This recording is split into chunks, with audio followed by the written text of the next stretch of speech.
नमस्कार दोस्तों, आपका एक बार फिर से स्वागत है हमारे ज्ञानदायनी चैनल ज्ञानदायनी एजुकेशनल ट्रस्ट में।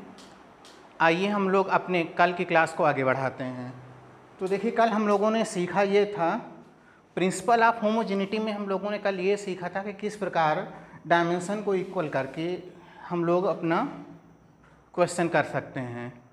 तो देखिए, इसमें जैसे हमारे पास एक क्वेश्चन है, उसी से संबंधित मैं एक क्वेश्चन करा दे रहा हूँ। थोड़ा इम्पॉर्टेंट क्वेश्चन है कि velocity of an object v is equal to a plus B T plus c divided by d plus T. देखिए, आपके सामने एक क्वेश्चन, बड़ा अच्छा क्वेश्चन है।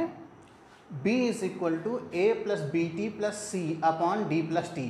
इसमें आपको कॉन्स्टेंट्स a, b, c और d के डायमेंशनल फार्मूले पता करने हैं।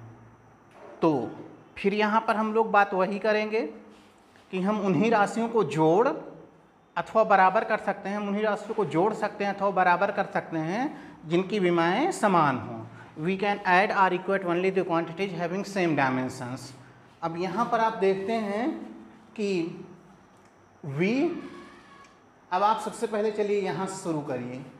d और t को जोड़ा गया है, इसका क्या मतलब हुआ कि d और t की विमाएँ समान होंगी।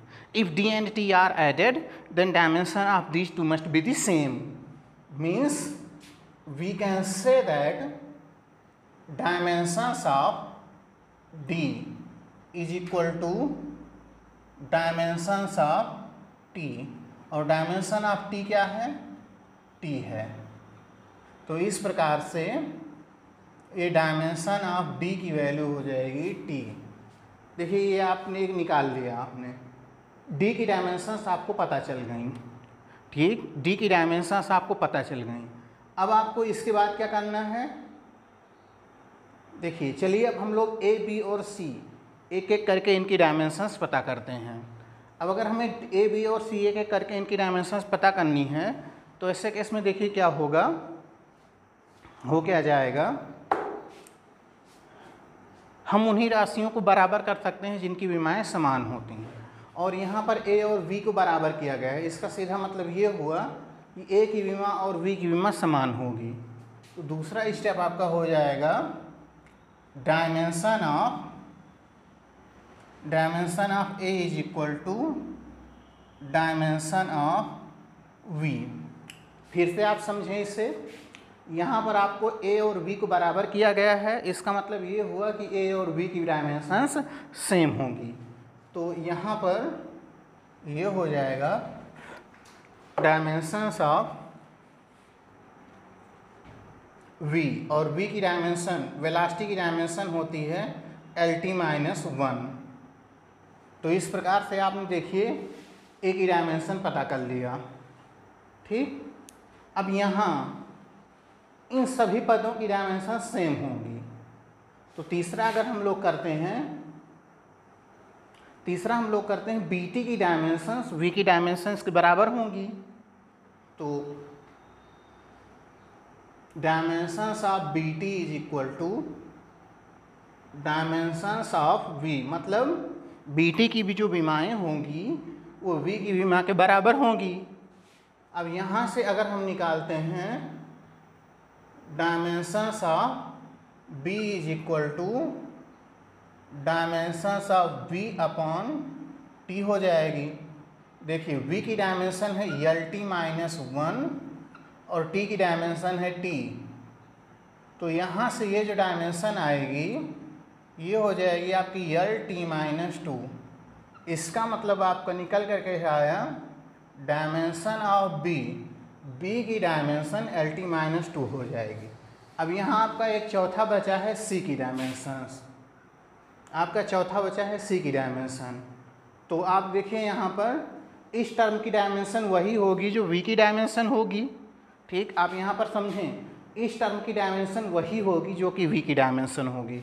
इस प्रकार से आप ये कह सकते हैं कि dimension of v is equal to dimension of c upon इसके डिनोमिनेटर, इसके हर की डायमेंशन क्या होगी? t होगी। तो यहाँ पर आपने t लिख दिया। तो तो इस प्रकार से आप देख सकते हैं dimension of C is equal to dimension of B, जो कि LT-1 होती है, इंटू टी, मीन्स ये हो जाएगी LT-1 इंटू टी। ये आपका हो जाएगा डायमेंशन ऑफ सी, और ये टी कैंसिल हो जाएगा तो ये एल आएगा। इसका मतलब ये हो गया आपका dimension of C is equal to L. देखिए ये आपने चारों की डायमेंशंस आपने पता कर लिया। जल्दी से आप इस सॉल्यूशन का स्क्रीनशॉट लीजिए ताकि हम लोग आगे बढ़ सकें। मैं सोचता हूँ अब तक आपने ये टास्क परफॉर्म कर लिया होगा। अब यहाँ पर हम लोग आगे देखते हैं, एक और बड़ा ही इम्पोर्टेंट क्वेश्चन है।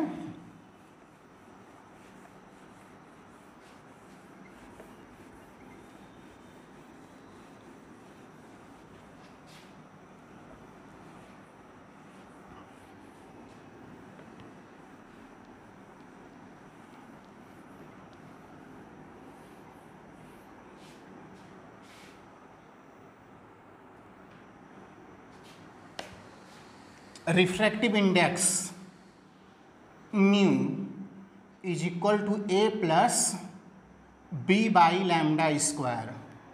देखिए यहाँ पर आपको एक क्वेश्चन दिया गया है, किसी पदार्थ का अपवर्तनांक म्यू नियतांकों ए व बी पर निम्न प्रकार से निर्भर करता है। Means refractive index of a material probably depends upon A and B in following manner.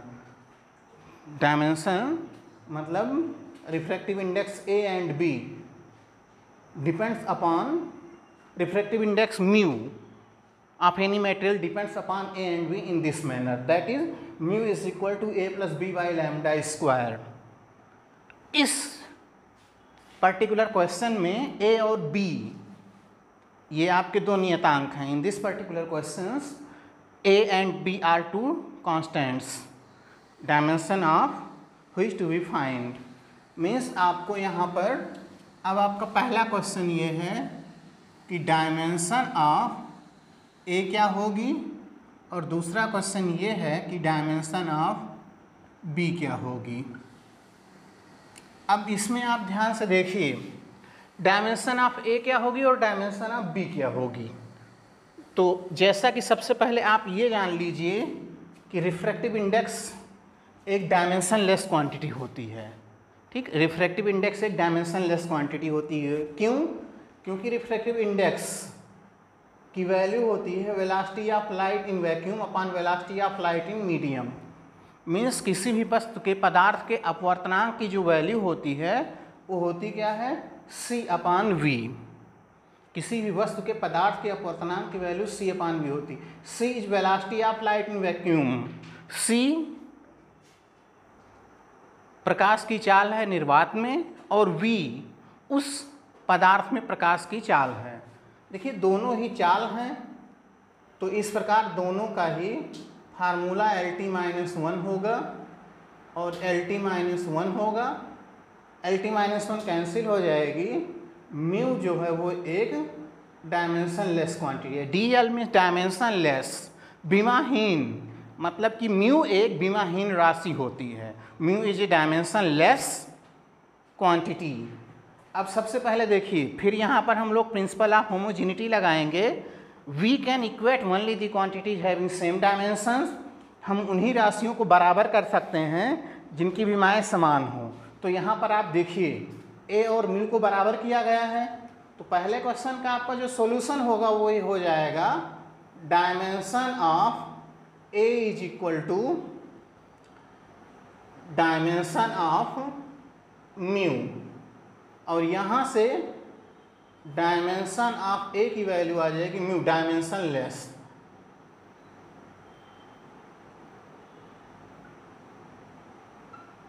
Dimension less means आपका ए जो होगा वो डायमेंशन लेस हो जाएगा।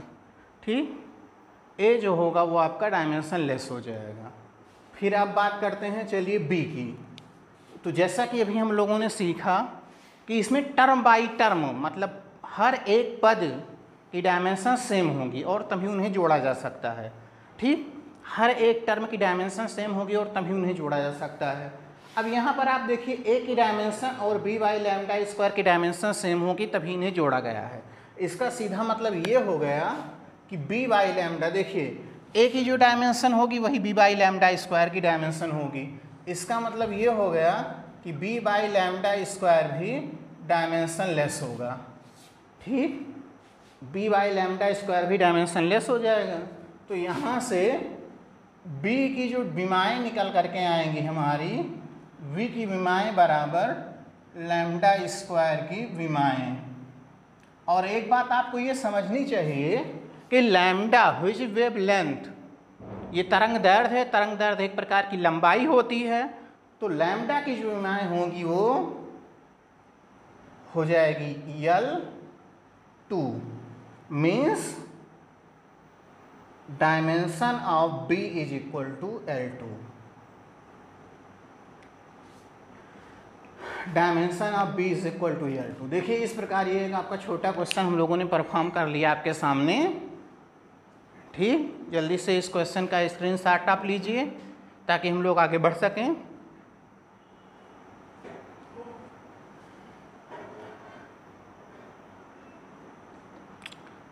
मैं सोचता हूँ कि अब तक आप लोगों ने स्क्रीनशॉट लिया होगा। हम लोग आगे बढ़ते हैं।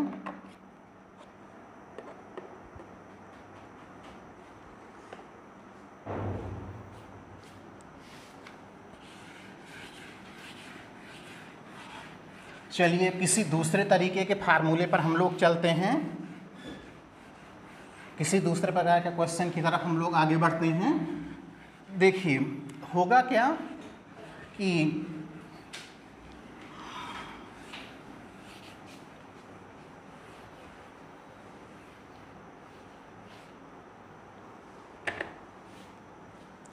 सबसे पहले एक बात हम लोग ध्यान देते हैं कि किसी भी राशि को, किसी भी भौतिक राशि Q को हम लोग लिख सकते हैं Q is equal to NU। कि इसका मतलब क्या होता है, जैसे हम लोग लिखते हैं Q means quantity, N means numerical value और U means unit. Q means quantity, N means numerical value और U मीन्स यूनिट। तो किसी भी क्वांटिटी को हम लिख सकते हैं N into U। For example जैसे लेते हैं, अगर हम लोग 5 मीटर कपड़ा लेते हैं, तो अगर हम लोग 5 मीटर कपड़ा लेते हैं तो 5 मीटर, ध्यान दीजिएगा इस बात को, 5 मीटर मतलब 5 यहाँ पर इसकी न्यूमेरिकल वैल्यू हो जाएगी और मीटर इसकी यूनिट हो जाएगी। मीन्स वो क्वांटिटी जो लंबाई थी, लंबाई को हमने कैसे लिखा, 5 मीटर। इसी प्रकार से अगर हम लोग लिखते हैं 3 लीटर, तो 3 यहाँ पर न्यूमेरिकल वैल्यू हो जाएगी और लीटर उसकी यूनिट हो जाएगी। तो इस प्रकार कोई भी जो क्वांटिटी होगी वो लिखी जाएगी, जैसे 5 मीटर, 3 लीटर, 2 मीटर पर सेकंड, 3 मीटर पर सेकंड, 4 न्यूटन। इस प्रकार से जो कोई भी क्वांटिटी लिखी जाएगी वो क्वांटिटी हमारी लिखी जाएगी कैसे, न्यूमेरिकल वैल्यू इनटू यूनिट। और आइए एक कैलकुलेशन हम लोग करते हैं यहाँ पर। जैसे हमने लिखा कोई क्वांटिटी थी, इसे 5 मीटर की एक कोई क्वांटिटी थी, मीन्स न्यूमेरिकल वैल्यू है इसकी 5 और इसकी यूनिट है मीटर। इसकी जो न्यूमेरिकल वैल्यू है ये 5 और इसकी यूनिट है मीटर। अब अगर हम लोग बात करते हैं, इसे हम सेंटीमीटर में लिखते हैं, तो ये हो जाएगा, 1 मीटर में 100 सेंटीमीटर होते हैं, तो ये हो जाएगा 500 सेंटीमीटर। और अगर इसे हम लोग मिलीमीटर में लिखते हैं तो ये हो जाएगा 5000 मिलीमीटर। एक बात आप थोड़ा सा यहाँ से इस टेबल से आपको एक बात क्लियर ये हो रही होगी, अगर इस टेबल की तरफ आप ध्यान दीजिए तो इस टेबल से आपको एक बात ये क्लियर हो रही होगी कि जैसे आप देखिए N मीन्स न्यूमेरिकल वैल्यू और U मीन्स यूनिट। 5 से बड़ा है 500 और 500 से बड़ा है 5000। न्यूमेरिकल वैल्यू की न्यूमेरिकल इसकी जो न्यूमेरिकल वैल्यू है जैसे जैसे बढ़ रही है वैसे वैसे इसकी जो यूनिट है वो घट रही है। इसका लेकिन फिर भी क्वांटिटी वही है, चाहे आप किसी चीज़ को कहिए कि ये 5 मीटर है, चाहे कहिए 500 सेंटीमीटर है, चाहे आप कहिए 5000 मिलीमीटर है, मीन्स आपकी क्वांटिटी वही बनी रहेगी, क्वांटिटी में कोई परिवर्तन नहीं होगा। और जब क्वांटिटी सेम है इसका मतलब आप ये कह सकते हैं कि किसी भी सिस्टम में उसकी न्यूमेरिकल वैल्यू और यूनिट का जो प्रोडक्ट होता है वो सेम होता है। The product of numerical value and unit is same in all the systems and that's why we can say that numerical value into unit is constant. आप देखें यहाँ पर न्यूमेरिकल वैल्यू और यूनिट का जो प्रोडक्ट है वो एक कांस्टेंट आ गया। बहुत सही। इसका मतलब ये है कि न्यूमेरिकल वैल्यू और यूनिट का जो प्रोडक्ट होगा वो हर एक सिस्टम में इक्वल होगा। जैसे अगर हम लोग मान लेते हैं पहले सिस्टम में न्यूमेरिकल वैल्यू है n1 और यूनिट है u1, तो ये इक्वल हो जाएगी n2 इंटू u2 के इक्वल हो जाएगी। Means numerical value in first into unit in first is equal to numerical value in second into unit in second. मतलब n1 u1 is equal to n2 u2 हो जाएगी। यहाँ से अगर हम बात करें what will be the value of u2, that is n2 is equal to n1 multiplied by u1 upon u2। इसे हम चलिए क्वेश्चन नंबर फर्स्ट डाल देते हैं।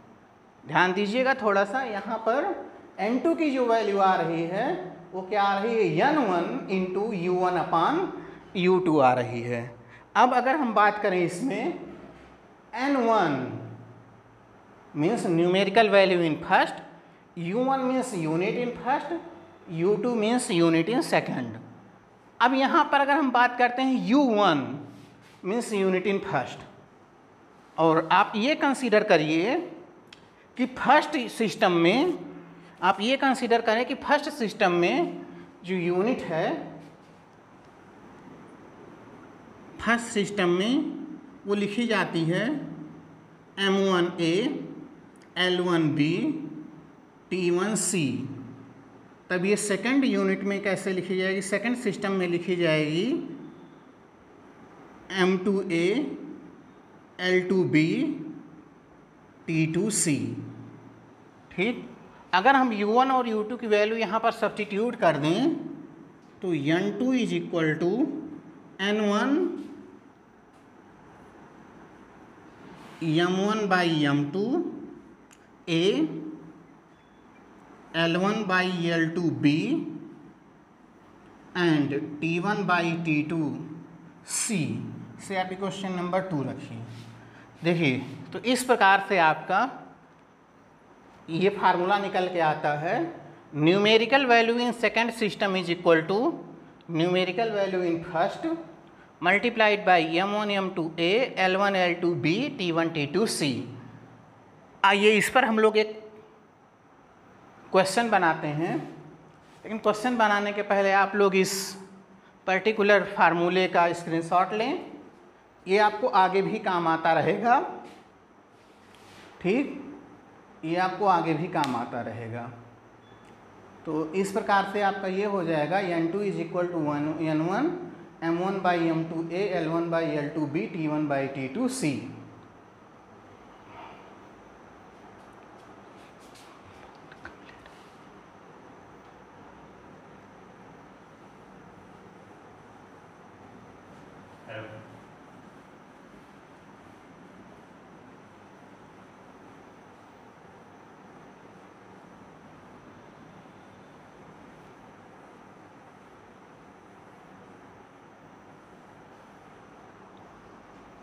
देखिए इसके अगर एप्लीकेशंस हम करते हैं तो सबसे पहले इसका जो पहला एप्लीकेशन आएगा,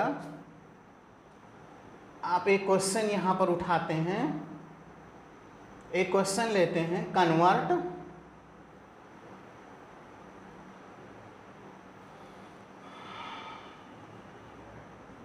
वन जूल टू अर्ग। देखिए यहाँ पर आपका क्वेश्चन है कन्वर्ट 1 जूल टू अर्ग, मतलब 1 जूल को अर्ग में बदलिए। ध्यान दीजिए, आपका जो क्वेश्चन है, क्वेश्चन क्या है कि 1 जूल को अर्ग में बदलिए। तो इसका ये मतलब हुआ कि आपका देखिए पहले सिस्टम में आपको क्या करना है, 1 जूल को अर्ग में बदलना है। इसका ये आपका मतलब ये हुआ कि पहले सिस्टम में जो न्यूमेरिकल वैल्यू है वो n1 होगी। तो n1 की वैल्यू आपको दी गई है 1। पहले सिस्टम में जो यूनिट होगी वो आपकी यूनिट दी गई है जूल। दूसरे सिस्टम में न्यूमेरिकल वैल्यू आपको पता करनी है और दूसरे सिस्टम में यूनिट है आपकी अर्ग। जैसा कि आप सभी लोग जानते हैं, जूल SI सिस्टम में वर्क की यूनिट होती है। मतलब जूल SI सिस्टम में कार्य का मात्रक होता है। और जूल का जो डायमेंशनल फार्मूला होता है U1, U is equal to होता क्या है, M1 L2 T-2, ठीक, M1 L2 T-2। इसका मतलब ये हो जाएगा कि U1 की वैल्यू हो जाएगी M1 1 L1 2 T1-2 और U2 की वैल्यू हो जाएगी M2 1 L2 2 T2-2। देखिए आपको यहाँ पर पता क्या चल गया, N1 की वैल्यू पता चल गई, U1 की वैल्यू पता चल गई, U2 की वैल्यू पता चल गई। अब अगर आपको N2 की वैल्यू निकालनी है तो आप इस इक्वेशन का यूज कर सकते हैं। आप सभी लोग जानते हैं कि जो N2 की वैल्यू होती है वो होती है N1 M1 upon M2 power A, L1 upon L2 B, T1 upon T2 C। तो यहाँ पर N2 is equal to N1 numerical value in first system. First system में न्यूमेरिकल वैल्यू कितनी है, 1 है, तो यहाँ 1 रखते हैं, upon M1 upon M2। First system में द्रव्यमान की यूनिट होती है किलोग्राम, किलोग्राम अपान ग्राम रखते हैं। ए की वैल्यू यहाँ पर आपको 1,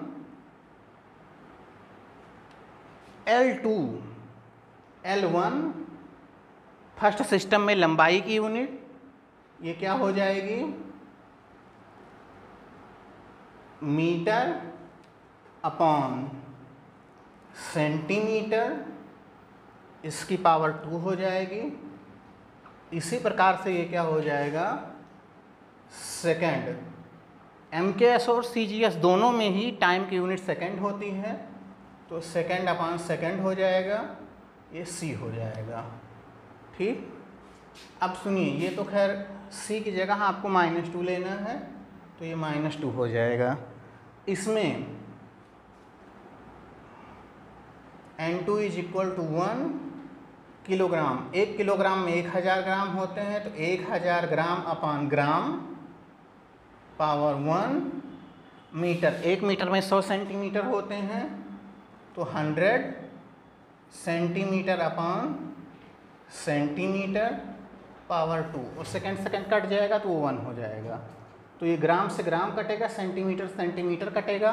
ध्यान दीजिएगा आप लोग यहाँ पे, N2 is equal to N1 means 1 1 2 3 और इसका स्क्वायर करोगे 2 2 को 4 4 3 7। इस प्रकार से N2 की जो वैल्यू आएगी वो हो जाएगी 1000 गुणे 10 की घात 4, मतलब ये हो जाएगी आपका 10 की घात 7। इसका मतलब हुआ कि सेकंड यूनिट में आपका जो सेकंड यूनिट में जो आपकी वैल्यू आ रही है वो 10⁻7 आ रही है। इसका सीधा मतलब ये हुआ कि N2 इज इक्वल टू 10⁻7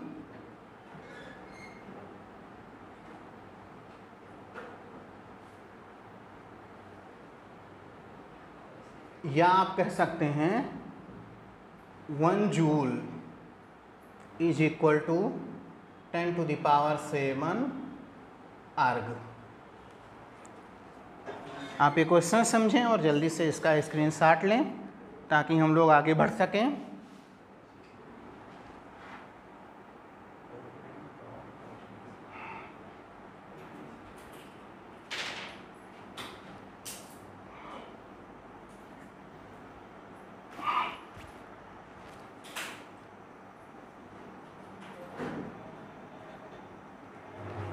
देखिए हमारा जो दूसरा क्वेश्चन है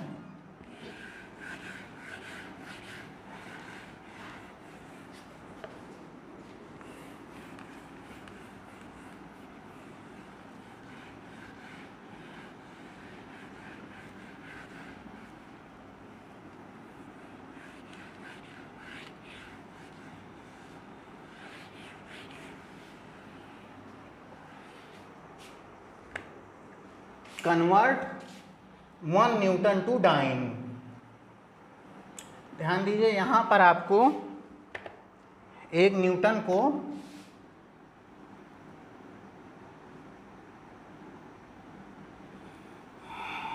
डाइन में कन्वर्ट करना है।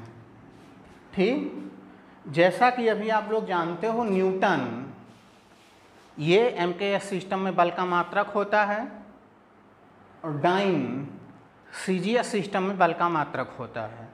मीन्स फिर आपको यहाँ पर वही क्वेश्चन आपको मिल गया, सेम क्वेश्चन आपको मिल रहा है कि आपको एक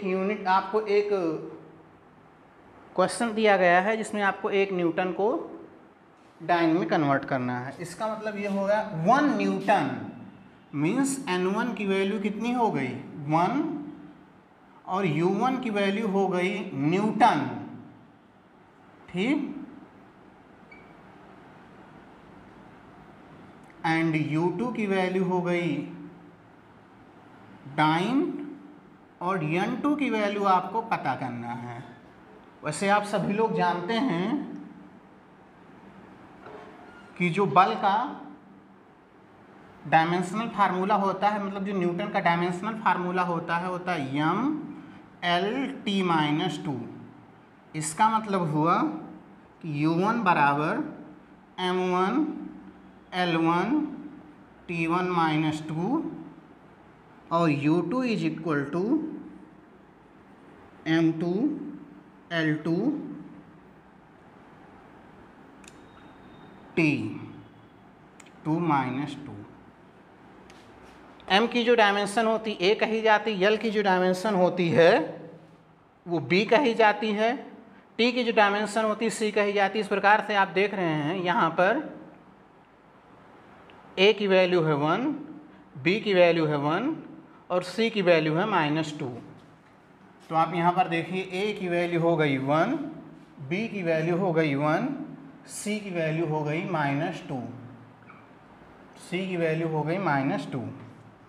तो यहाँ पर आप देखिए आप लोग फिर वही फार्मूला यूज करोगे, N2 is equal to N1 M1/M2 A L1/L2 B T1/T2 C। इस प्रकार N2 इज इक्वल टू हो जाएगा 1 M1/M2, मतलब ये हो जाएगा आपका पहले सिस्टम में, ध्यान दीजिए पहले सिस्टम में द्रव्यमान का मात्रक जो है किलोग्राम, दूसरे सिस्टम में द्रव्यमान का मात्रक जो है ग्राम। A की वैल्यू है 1। पहले सिस्टम में लेंथ का मात्रक मतलब लंबाई का मात्रक जो कि है मीटर और दूसरे सिस्टम में लंबाई का मात्रक जो है सेंटीमीटर। B 1 है, पहले सिस्टम में टाइम का मात्रक सेकंड, दूसरे में टाइम का मात्रक सेकंड और यहाँ पर -2। सेकंड तो कैंसिल हो जाएगा, ठीक, सेकंड तो कैंसिल हो जाएगा। देखिए 1 किलोग्राम में 1000 ग्राम होते हैं, तो N2 इज इक्वल टू 1 1000 ग्राम बटे ग्राम पावर 1, 1 मीटर में 100 सेंटीमीटर होते हैं, तो 100 सेंटीमीटर अपॉन सेंटीमीटर पावर 1। ये इससे कटेगा, ये इससे कटेगा। देखिए 1 2 3 4 5 मीन्स N2 की जो वैल्यू है वो 10 टू द पावर 5 आ रही है। इसका ये मतलब हुआ कि 1 newton is equal to 10 to the power 5 dyne. देखिए इसमें एक क्वेश्चन, इस पर्टिकुलर सॉल्यूशन का आप स्क्रीनशॉट लीजिए ताकि हम लोग आगे बढ़ सकें।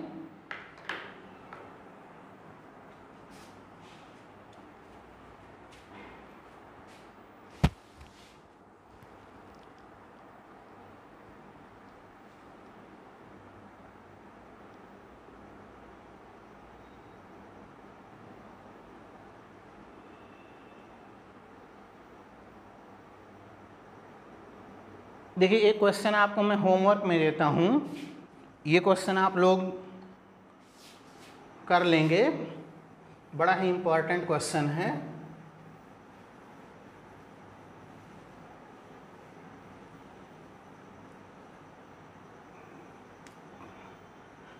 देखिए velocity of sound, speed of sound in air is 332 metre per second.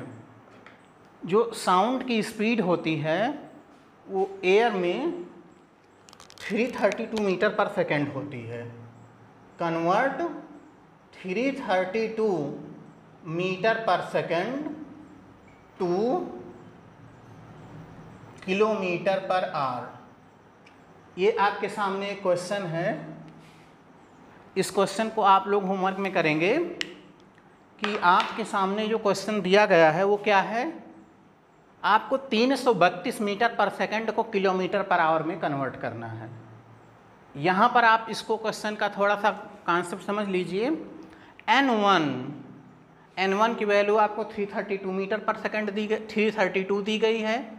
U1 की वैल्यू मीटर पर सेकंड दी गई है और U2 की वैल्यू किलोमीटर पर आवर दी गई। मीन्स आपको मीटर पर सेकंड को किलोमीटर पर आवर में कन्वर्ट करना है।